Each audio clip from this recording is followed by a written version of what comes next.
Добар ден, почитувани, ова е најновата Телма амбуланта. Денешната емисија ја реализираме во соработка со клиничката болница Жан Митрев.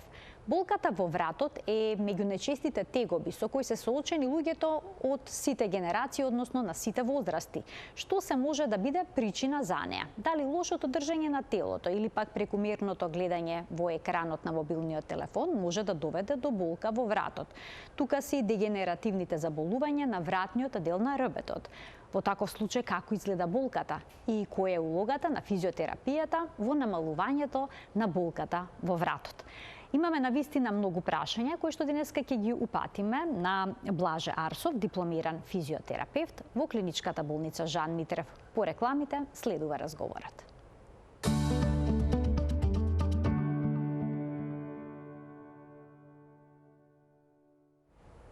За улогата на физиотерапијата во намалувањето на вратната болка денеска разговараме со Блаже Арсов, дипломиран физиотерапевт во клиничката болница Жан Митрев. Добре ни дојдовте во студиото на Телма. Добре најдов, благодарам на поканата. Како е изграден вратот? Како изгледа неговата структура и што најчесто таму создава проблем? Да, најчесто до сегашните гостувања имавме многу често постување на прашања за болки во половината, но сега решивме болки во грбот. Сега решивме да позборуваме малку за проблемите на вратот или за дегенеративните промени кои што настануваат на вратот. Па знаете, вратот е составен од 7 пршлени. Тие пршлени имаат секој си има своја функција.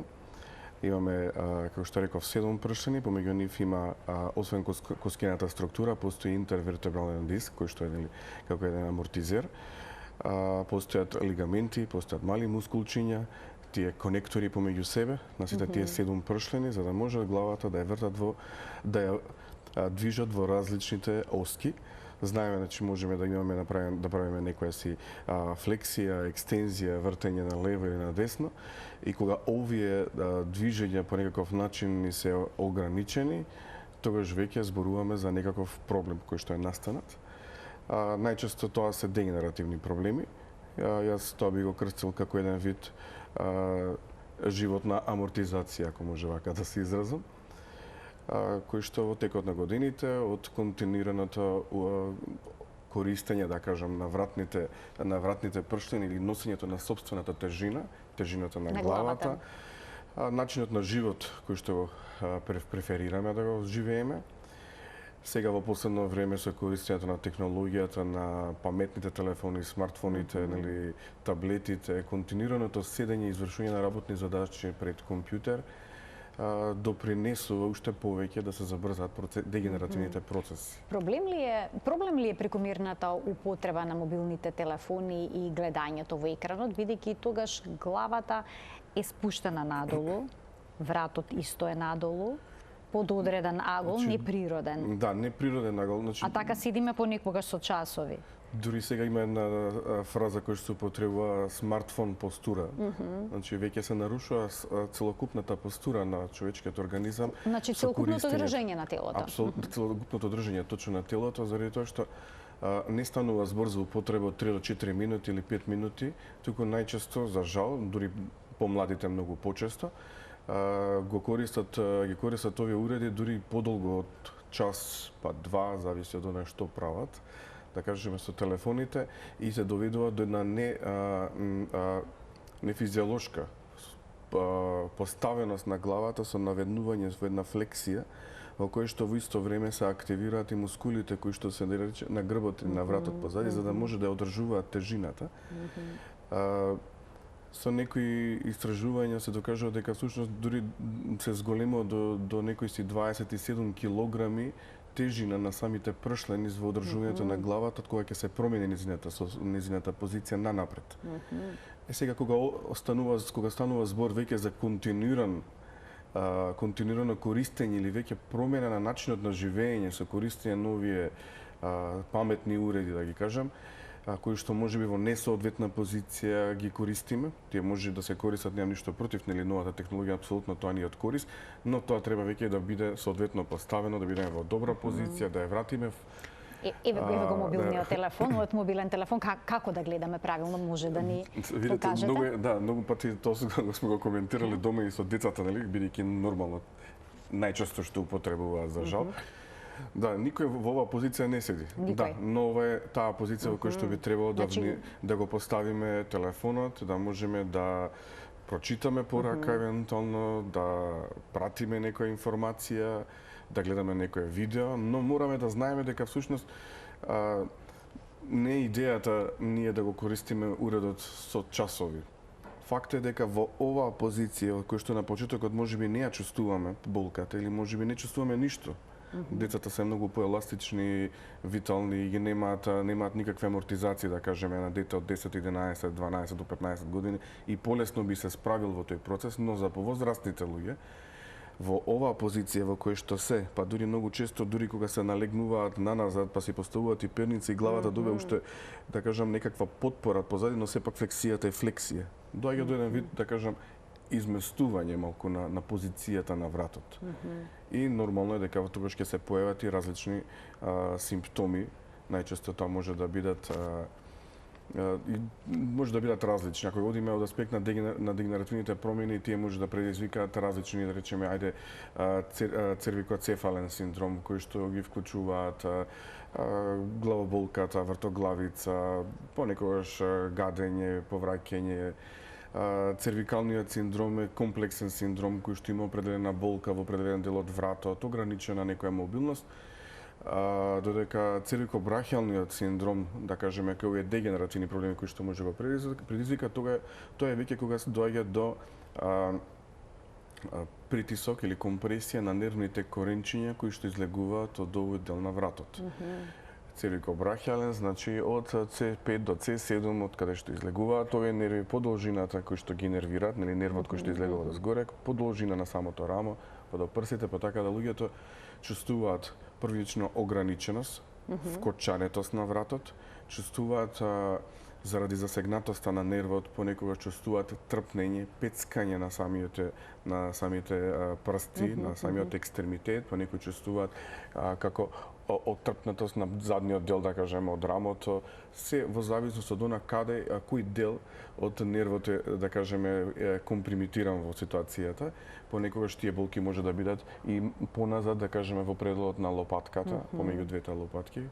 Значи може да се рефлектира болката на различни места од телото. Дали може да не почувствуваме дека болката всушност потекнува, проблемот всушност потекнува од вратот, да имаме само трпнење на прстите, да речеме? Нема како по друг начин. Сега, ако имаме само трпнење само на прстите, тогаш да може да зборуваме за симптоми од различни состојби. Нели, тоа некој друг невролошки симптом, некоја друга невролошка состојба. Но од аспект на тоа дека ако веќе сме биле оптоварени или сме били во неправилна позиција подолго време и ги почувствуваме трпнењата, многу пати се случува и отрпнатоста, да кажеме, на прстите и на самиот зглоб да биде од пишувањето пораки во неприродна позиција, кој што доаѓа до еден вид. Знаете, ние сите во една нормална позиција, во нормална постура, нормална поставеност на телото функционираме и нормално, не чувствуваме никакви проблеми тогаш. Но во ситуација кога сме неправилно поставени, со наведната глава доле, на сето тоа и дополнително се пишува пораки, но најчесто младите пишуваат реферати и кратки пораки. Да, и тоа со палците обично. Јас не сум многу стар, сепак, но се сеќам дека во моје време SMS пораките беа во 3-4 збора. Сега ова може да бидат долги текстови, па со објаснување и така натаму. Тоа е во корист, нели, на начинот на живот кој што го живееме, но мораме да имаме во предвид дека и ако неправилно се користат, имаме и некакви состојби од кои што ќе треба после да ги решаваме. И тука физиотерапијата, да кажам, можеби го има и најголемиот дел од решенијата. За да се побере решение кај физиотерапевт, дали претходно мора да се постави дијагноза или веднаш што почувствуваме болка во вратот, можеме да се јавиме кај физиотерапевт? И во двата случаја нема да сгрешат, но сепак предпазливоста е многу важна. Јас препорачувам секој пат да се направи еден добар преглед кај ортопед, ортопедот ќе си ги направи своите тестови, кои што смета дека треба да се направи за да се провери функцијата на вратот, на вратните пршлини. Нормално сигурно ќе се направат и некои скрининг како што е можеби компјутерска томографија, рентген, магнетна резонанса и врз основа на сите тие податоци тогаш е многу полесно да се направи и планот за рехабилитација. Од друга страна, нормално доколку симптомите не се толку силно изразени, може директно со физиотерапевт да направат една консултација, да видат каква е состојбата и физиотерапевтот може да одлучи дали пациентот треба да го работи или всушност да го препрати на ортопедски преглед. Многу лица имаат дијагноза спондилоза, дискус хернија, артроза и тоа на пршлените на вратниот дел на ребетот. Дали кај овие болести физиотерапијата може да даде добри резултати во обезболувањето?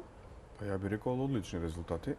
Знаете, значи третманот на дегенеративните промени на вратот има конзервативен и оперативен третман.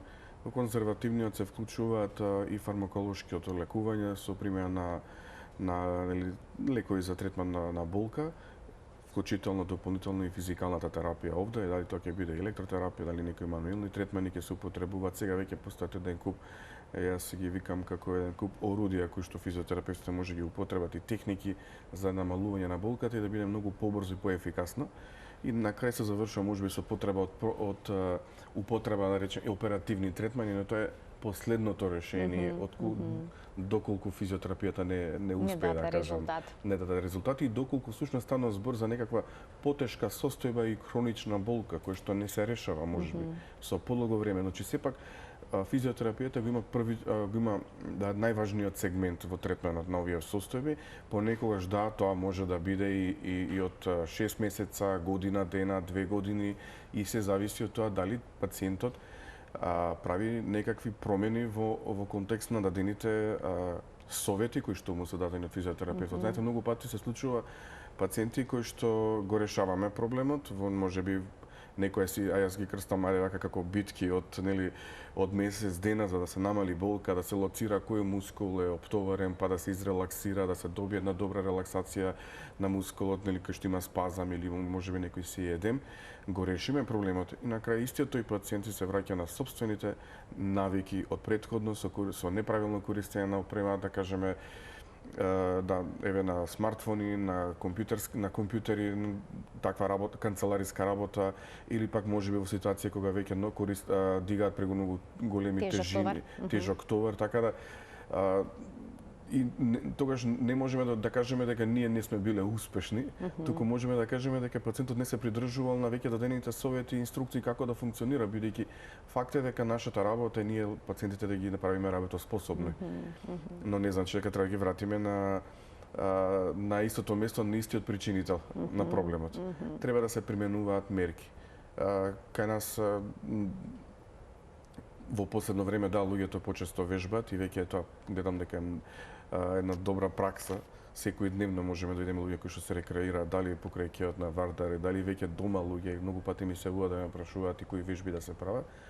Јас секој пат им кажам, поготоа на овие канцелариски работници, ако може така да кажеме администрација, всушност вежбањето треба да биде во канцеларијата. Што може да се прави во канцеларија? Многу работи може да се направат. Доволно е само да ја прекинете таа позиција во која што сте 30, во кој што сте можеби час, 2 или 3.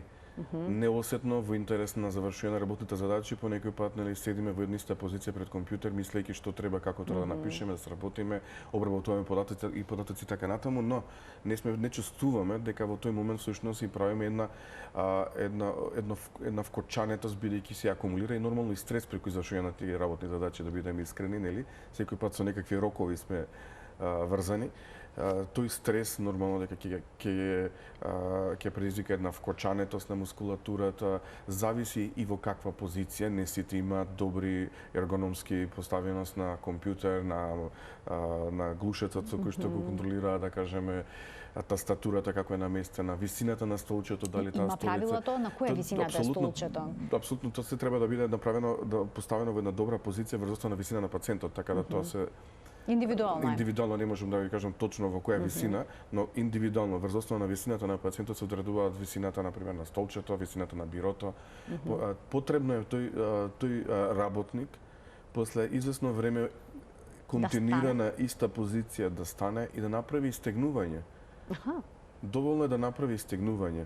Доволно е да ги раздвижи мускулите на вратот, не знам, да направи истегнување, например на напред, направи на назад, да ги повлече мускулите од едната страна, да повлече од другата страна, да направи повторување по 10 пати, да кажеме, во една или во друга насока, да ги истегне рамењата позади себе, да ја подобри циркулацијата, бидејќи во таа позиција нормално дека ние додека работиме на компјутер, таа вкочанетост ја намалува и таа периферна, да кажеме, циркулација во самата мускулатура. Така да мораме да се грижиме, во ред е да вежбаме по дома, добро е да бидеме еластични, да бидеме спремни, да можеме. Но и на работното место да применуваме некои од овие совети што не ги кажавте. Дури многу пати на повеќето од пациентите им препорачувам да користат физиотопка наместо стандардна канцелариска столица. На многу ме непријатно да внесат на работното место таква една физиотопка. Топка за пилатес е тоа всушност, така? Апсолутно, топка за пилатес. И да седнат на неа и да работат на работното место пред компјутер. Може би е непријатно во околината, но си го решаваат со сериозен проблем. Се прашуваат како ќе изгледа кога странките ги забележат дека седат на сега има и посебни физиостолици кои што буквално има топка внатре во средина и личи на столица. Има подпирач позади, но суштината на тие на користењето на ваквите, да кажеме, што придонесува? Имаме континуирана мобилност на рбетот. Немаме вкочанетост, бидејќи без да размислуваме, извршувајќи работната задача, мораме да внимаваме и да не паднеме, нели? Но завршувајќи ги работните задачи, ние во тој момент буквално правиме едни незабележливи вежби, ако може така да кажам, бидејќи не стануваме, нели, сега да ги направиме вежбите на топката, но доседиме на низе и балансираме со двете нозе, сме седнати, ние се вршиме работата, но рабетот веќе се движи, мускулатурата паравертебралната позади се грижи за нас, дали сме напред или назад. Имаме раздвиженост. Друго е кога сме во канцелариска столица, во кој што нема никаква движење. Нели самата столица има и позади едно искривување кој што го следи самиот, да кажеме, рабет. Најчесто така како поздрави столица, ако може да се кажат, најчесто ги нема тие. Имаат стандардни подпирачи во кој што тој што е работникот на во таа позиција нормално дека после известно време ќе дојде до вкочанување. И се замислете некој така функционира по 20 години, 30 цел работен стаж. Очекувано е да ги имаме тие дегенеративни промени. Така. И затоа ви реков на почетокот дека начинот на живот кој што го преферираме, значи работните активности може да го забрзаат тој процес. Може да ги забрзат процесот на амортизација или на дегенеративните промени на вратот, кои што се. Ќе ве поставам уште едно прашање за овие топки за седење, па потоа продолжуваме понатаму, а дали им препорачувате да ги употребуваат додека гледаат телевизија, да речеме повозрастните лица? Знаеме дека пензионерите со часови минуваат пред телевизорот. Исто така во стол, фотелја. Да. Ова е позицијата. Таа е со часови, а веќе тие имаат дегенеративни промени на ребетот. Пречиското нели во рака, контролата. Па дури и телефоните им се во рака. Кај повозрастните луѓе треба да се внимава на нивната агилност, да кажам, во моментот. Се зависи за кој тип на постари луѓе коментираме. Доколку се луѓе кои што се физички активни, кои што знаат да балансираат, нема да има никаков проблем. Но може да изгубат рамнотежа ако седат на нив? Да, видете, секој може да изгуби рамнотежа на топка кога се седи, тоа не е спорно. Затоа реков, во зависност од нивната агилност, физичката активност, ако се луѓе кои што практикувале почесто да вежбаат, и да знаат да се справат со топка, можеби на почетокот нормално дека нема да биде пријатно, ќе има одбивност и така натаму, но се е адаптација. Се можеме да се адаптиравме на смарт телефоните, нели? Така. Ќе ги поканиме гледачите да се вклучат во денешната Телма амбуланта, почитувани од овој момент емисијата е контактна. Како се применува физиотерапија, доколку болката е акутна, доколку се јави акутна болка, силна болка, моментална болка во вратот? Некои пристапуваат кон масажа. Дали тоа да го направиме во домашни услови или не? Што се прави во онаа акутна фаза? Сега, ако збориме за домашни услови, тоа е нешто кој што не е контролирано. Тоа секој сам си прави, употребуваат различни техники и методи до сите типови на рецепти, што кажам. При акутна болка, според мене, првично треба да се постави диагнозата, да видиме зашто станува збор и доколку се смета дека е потребно мирување, најчесто може да се постави шанцова кравата, кој што ќе го издолжи малце, да кажеме, вратот или ќе го врати малку во една понормална состојба, позиција, каде што можеби ќе нема компресија на пршлените, нели, врз самите нервни нервни коренчиња, па да направат да дадат симптоми како боцкање, пецкање по рацете или трпнење. Во акутната фаза се земаат и фармаколошки медикаменти за третман на болка, додека не се намали малку. Сега треба да се внимава во таа фаза, да речеме, не сите физиотерапевски третмани може да се користат. Понекогаш може да се употреби некои од техниките, например, јас би пробал или би работел и со ергон, но тоа е индивидуално, бидејќи Што е тоа? Тоа е ергон техника за која што стана збор за употреба на алати, ако може така се каже, Instrument Assisted Soft Tissue Mobilization или мобилизација на меките ткива со помош на инструменти, со кој што се прави едно мобилизирање, благо, нежно мобилизирање на меките ткива околу пршлените, со кое што може да се намали малку болката. Нареков, тоа може да биде индивидуално. Во втората фаза, да, веќе би можеле да работиме малку поинтензивно, да кажеме, но се зависи тоа каква е состојбата и кои се симптомите и дали ортопедот се согласува, да кажеме, со примена на физиотерапија. Имаме гледачи на кои што ќе им дадеме предност, а веднаш потоа продолжуваме со хроничната фаза на болката во вратот и улогата на физиотерапијата. Добар ден за првиот гледач во денешната емисија. Добар ден. Повелете. И вас и физиотерапевт беше, нели? Господинот, се извинувам вака. Еднаш јас да се измијам и нешто ми крсна уратот. Значи, само да фрлам вода ми крсна уратот, немам нешто посебно, али имам некои тегоби, нешто не ми е баш како што ми беше порано. Толку, имам 72 години. Така, направивте некаков преглед или не? Ните 3 месеци има од тогаш, ај викам да не се шинав, ќе ми помине. Сега немам болки, ама неугодност имам. Но некоја непријатност чувствувате, така. Ви благодарам за вклучувањето во програма. Имајќи предвид годините, очигледно дека има... Може ли да се шине врат, бидејќи ова е термин кој што често се употребува кај нас? Да се шине. Океј, да, може да се шине, да кажеме, нели така? Но имајќи предвид годините, сигурно во некоја фаза има дегенеративни промени по самите пршини на таа возраст. Можеби некои нагли движења да предизвикаат дополнителни, како што каже господин, некоја нелагодност, кој што не може да ја објасни, не чувствува болка, но можеби чувствува некое ограничено движење или пак можеби страв за извршување на определени движења, така да тоа би требало да се провери, може со рентген да се види каква е состојбата вака во моментов, искрено. Советот би бил сепак според мене ортопедски преглед, па после да се размисло за нешто дополнително. За нешто дополнително. По прегледот уште еден гледач ке вклучиме. Добар ден. Ало. Во програма сте, ве слушаме. Ало. Ве слушаме во програма сте. Кој е вашето прашање? Јас сум гостинот, сакам да го прашам нешто, може? Секако, повелете. Јас имам како хронично, ова е моето, мислам, ми кажа во се злобна од Охрид сум, имам 74 години. Дали е хронично, не знам, ти викам шилци, докторот ми рече ишија, што ја знам, коленото, колкот ме болеше, двата колка, половината, сега вратот ми се почна да ми се кочи горе, од десната страна, така, дури цела страна. Значи, чувствувате проблем на едната страна од вратот, на десната страна. Предпоставам, прашањето ви е што може да се направи во ваков случај? Дали би можело физиотерапијата ви помогне? Или имате уште нешто да додадете? Не, тоа дали добро. може, оти не сум побарала ништо уште за... Се уште не сте преземале никакви мерки? Колку долго Па не, имате симптоми? Колку долго ги имате симптомите? Па овие на вратот една недела, две, така. Така, а останатите предпоставам веќе подолг период, бидејќи споменавте на повеќе делови од телото. Млади години. Јас мислев реално ова, но сега кога викам бев толку злобна ми рекоа шилци, што ја знам сега најтешко ми е па во вратот, но ќе се па и од левата страна ме болеше. Од левата страна еве сега не осеќам пак ништо. Ама десната дури пола глава ми е како деформисана.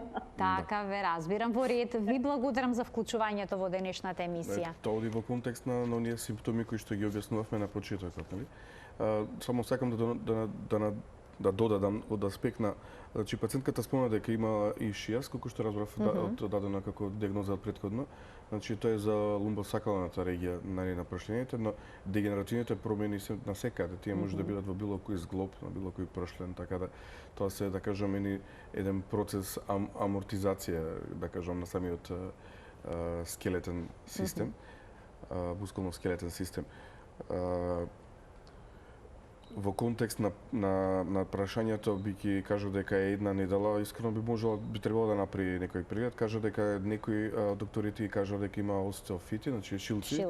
Така да тоа се тие еден од оние дегенеративни промени кои што може да настанат и кои што може да прават и компресија или на нервот или на околната мускулатура и да предизвикаат баш онака болка и ограничено движење.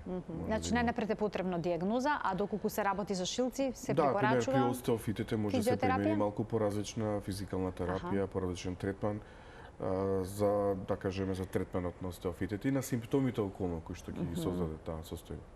Доколку некој има хроничен проблем со болка во вратот, што се презема? Дали физиотерапијата тука наоѓа некаква, односно колкава е нејзината улога? Секако дека наоѓа. Би ја поделиле во две области, да кажем. Едната област би била, да кажеме, примената на електротерапија, мануелни техники, еве така да ги крстам. Во вториот дел, бидејќи тоа се би оделе заедно, да кажеме, е примена на вежби, индивидуални вежби би требале, соодветни за пациентот. Мораме да имаме, да размислуваме на мобилноста на вратот и да ја одржуваме мобилноста на вратот, континуирано во контекст во процесот на спроведување на физиотерапијата. Од аспект на електротерапија може да се применува, да речеме, за третман на болка може да биде транскутна електронервна стимулација, може да се употребуваат интерферентни струи, може да се употреби функционална магнетна стимулација. Во определени места се употребува и терапевтски ултразвук и фонофореза со примена на ултразвучна терапија со внесување на соодветни медикаменти директно локално на местото каде што е проблемот. Од мануелни техники може да се употребуваат третман за релаксирање на мускулатурата, значи дали ќе биде тоа обработка можеби на тригер точките, дали може ќе се употреби, како што реков претходно, ергон техника. Некои колеги употребуваат и миофасцијална релаксација. Така да комбинација од голем број на техники, морам да кажам.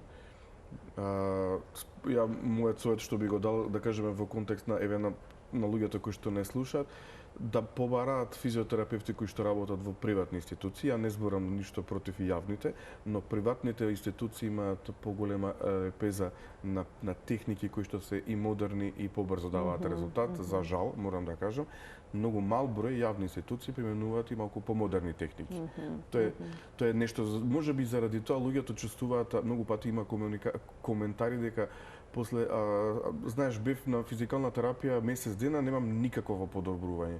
Просто е невозможно после месец дена физикална терапија, ако не бил добро составен планот, можеби да, ама сепак би требало да биде некоја комбинација од техники кои што ќе дадат резултати и многу побрзо. Нема потреба некој дојде на физикална терапија, да кажеме 30 дена за болки во вратот. Тоа може да се третира во некои 10-15 дена максимум.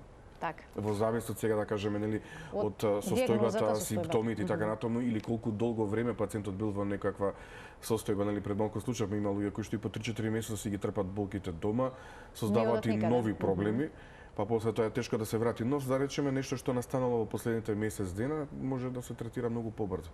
Имам уште двајца гледачи, ќе ги вклучиме. Добар ден! Добар ден за следниот гледач во денешната емисија во Телма амбуланта. Добар ден. Повелете. Ве слушаме одлично. Одлично ве слушаме, вие сте на линија. Какво прашање имате? На возраст од 70 години сум. Така? Имам проблем со спондилоза дископатија, со првиот пршлен и со четврти, пети и шести. Имам снимано на рентген, на компјутер се. Многу имам, ова го имам проблем од теа што одамна. И одев почесто на терапија, ама почнав да качувам притисок, не можам струјата да ја поднесувам. Дури бев и на Атлас Релакс, ни тоа не ми помогна. Така, ви интересира сега што може да се направи, така? И имам многу вртоглавици, зуење во ушите, ми рекоа тинитус од вратот, вежбам, се мачкам, пием лекарства се, ама немам равнотежа. Малку сум и пуначка, не можам да одам, имам шилци во колената. И што да правам, да ми каже докторот? Така, еве ќе слушнеме... Се вртиме во круг. Така, што може да предложи денешниот гостин, кој што е физиотерапевт? Дали сте поминале на некак, да речем, да, кажа дека биле на физикална терапија, примала и струја, да. Бидејќи сега има покачен крвен притисок, не може повеќе да преминува таа терапија. Електротерапијата знае да влие на малце на хемодинамика, во завис од она што се применува, но еве би препорачал на пациентката да не посети нас во болницата, да го поразгледаме малку случајот, нека се донесе документацијата, па ќе видиме што можеме ние да ја помогнеме од наша страна. Но секако доколку не е единствена пациентка која што имала проблеми со покачен притисок поради примена на електротерапија, секој пат постојат и други решенија, не се луѓето исклучени од можноста да се третираат. Во контекст на Атлас терапијата која што е спомна... Местење на пршлени, дали тоа се може се намести? Јас ќе одговорам, да, може да се местат пршлени, да. Но од луѓе кои што имаат завршено соодветно образование. Јас не можам да коментирам за колегите што ги прават сега овие техники од Атлас, но можам да кажам дека не постои научни истражувања, барем не сум прочитал и се извинувам ако можеби не сум доволно информиран. Не сум видел такво нешто дека тој тип на терапија дава резултат. Оврска со местењата на Атласот, тоа е првиот пршлен, за да биде појасно за пациентите. Додека другото местење, ако збориме за киропрактика, остеопатија, морам да кажам дека во Македонија не постои такво образование каде што ќе има таков и кадар. Луѓето кои што поменуваат определени курсеви добиваат определено знаење за дел од техниките, да кажеме, но не и за комплетната целата техника. Овој тип на терапија, како што се остеопатија или киропрактика, имаат посебни факултети во Америка каде што добиваат, каде што учат 6 годишни, имаат 6 годишни студии.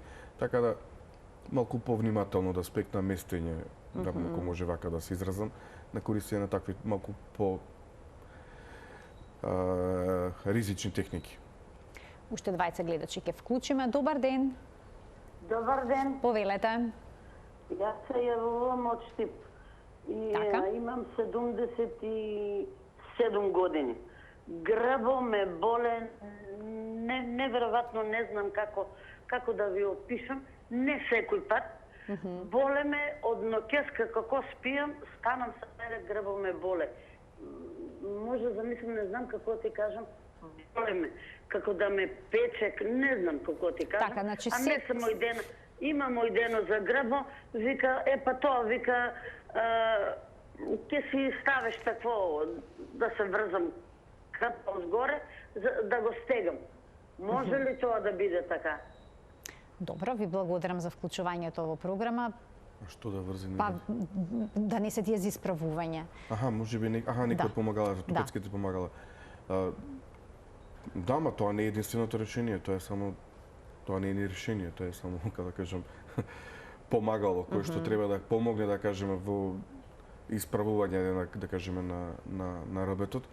Но тој резултат се добива после известно, после континуирано носење, да кажеме, на самото такво ортопедско помагало, ако збориме за тоа, или ако зборат можеби за некаков појас, не знам точно зашто збореше господјата, но не разбрав дали воопшто била на физиотерапевт, дали била во ординација за физикална терапија. Знаете, кога се оди на доктори, можеби докторите, сега збориме ние сме за цела Македонија зборуваме, нели? докторите и од општата медицина претпоставам дека веднаш ќе се сетат дека може да применат физикална терапија. Не е во ред пациентите да им дадеме ортопедско помагало и да им кажеме купете си гел да се мачкате дома. Со тоа не го решаваме проблемот. Со тоа само го замачкуваме проблемот, ако може така да се изразам. Така да слободно нека го користат нашето знаење. Ние во Македонија имаме голем број на физиотерапевти. Еве и како председател на Македонското физиотерапевско здружение, буквално во секој град имаме физиотерапевт. Има луѓе кои што се невработени и кои што буквално бараат работа, така да не гледам причина зашто да нема соработка помеѓу докторите од без разлика од која специјалност со физиотерапевтите и да може пациентите да добиваат тоа што треба да добијат. И да си ги олеснат тегубите, да си ги олеснат мајките, да си го вратат квалитетот на живот. Уште еден гледач ќе вклучиме во денешната емисија. Добар ден. Добар ден за следниот гледач. Дали го имаме на линија? Добар ден. Не, мислам дека се исклучил во ред. Има можност, имам уште 7 минути до крајот на емисијата да се вклучи повторно. Продолжуваме понатаму. Веќе спомна една од гледачките дека и се јавуваат болки конкретно во грбот, но често пати се јавуваат и во вратот, откако ќе се стане од кревет од спиење. Дали на тоа влие перницата или пак душекот, можеме ли нешто да преземеме во таа насока за да си олесниме кога станува збор за болките во вратот? Апсолутно да. Да, вака, значи пациенти, јас се изразувам можеби како пациенти, не се сите пациенти, да, во ред, но сепак луѓе кои што веќе имаат некаков дегенеративен процес на прошлените, треба да размислуваат на соодветните, речеме, на соодветна висина на перницата, значи соодветна да си одберат вистинска перница. Тоа се прави, се мери, да речеме, кривината на вратот, се бара соодветна ортопедска перница врз основа на таквото мерење. Има различни перници во завис од структурата на вратот, да кажем. Многу се жала дека не може да спијат на таква перница. Им пречи. Индивидуално е. Може да се навикнеме ако бидеме упорни? Апсолутно. Еве, не знам дали пробале со не мора да е перница, еве нека се земе, не знам од оние топките што се за рагби. Ако некој може да се сети онаа топка која што има вака како е вид јајца, да кажем, ако што. Нека пробат со нејзе, нека ја постават под вратот и ќе видат дека нема ништо страшно. Проблем ако спиеме свртени на лица? Не, се додека се запазува висината, кривината на вратот кој што имаме и да немаме преголемо оптоварување, да кажем, или премногу подигнатост на вратот во текот на сонот, тогаш нормално дека ќе имаме некакви проблеми кои ќе станеме. Значи секој искривување, неправилна поставеност на вратот во текот на ноќта, имајте предвид дека станува збор за минимум сон од 6 часа, кој што треба да биде квалитетен за да бидеме квалитетни утре, нели? И доколку спиеме на несоодветна перница, да кажеме, нормално дека ќе се разбудиме здрвени или пак нормално дека нема да имаме квалитетен сон и нема да можеме да бидеме функционални наредниот ден. И ако тоа го правиме со месеци или со години, проблемот го знаеме каде. Доколку веќе имаме дегенеративни промени на вратот, на рбетот на вратот, дали се препорачуваат одредени вежби за зајакнување на мускулатурата на вратот? Точно, да. Значи, неколку, повеќето мои пациенти со кои што јас работам, значи, освен мануелниот третман кој што го добиваме преку ергон техниката, функционална магнетна стимулација, интерферентни струи или кинезиотепинг, секој пат го комбинираме со дополнително вежби кои што ги даваме како препорака за спроведување како домашна задача, многу пати за дома. Ги едуцирам што треба да спроведат, работиме заедно додека го е нели самиот третман и им давам препорака во наредниот период тоа да го спроведуваат редовно. Значи, освен истегнувањето, да кажеме, кои што преска ги напоменав нели ке канцелариските работници, кај овие луѓе кои што веќе се појавиле симптомите или кои што веќе се во процес на лекување, како што кажав, мора да бидат третирани во исто време во комбинација со вежби. Без вежбите нема да можеме да постигнеме соодветна мобилност на мускулите, еластичноста да ја вратиме на мускулите, силата на мускулот да ја вратиме, заради тоа што сепак треба да ја држи главата или во една исправена позиција. Така да Тоа не значи дека пациентот ќе биде оптоварен со 30 или 40 вежби. Лесни се, едноставно Тоа се по 2 до 3 или 4 вежби за определени движења во вратот, за зајакнување на мускулатурата, или пак можеби за некој стречинг за истегнување во лежачка позиција или во седечка позиција, и постепено ги дополнуваме кога ќе се поднамали, да кажеме, нивото на болката. Како работиме на нивото на болката, отстранувањето, да кажеме, на проблемот кој што е ограничувачки за мобилноста на вратот, така ги зголемуваме и и бројот на и го зголемуваме и типот на вежби, да кажеме, ги менуваме вежбите.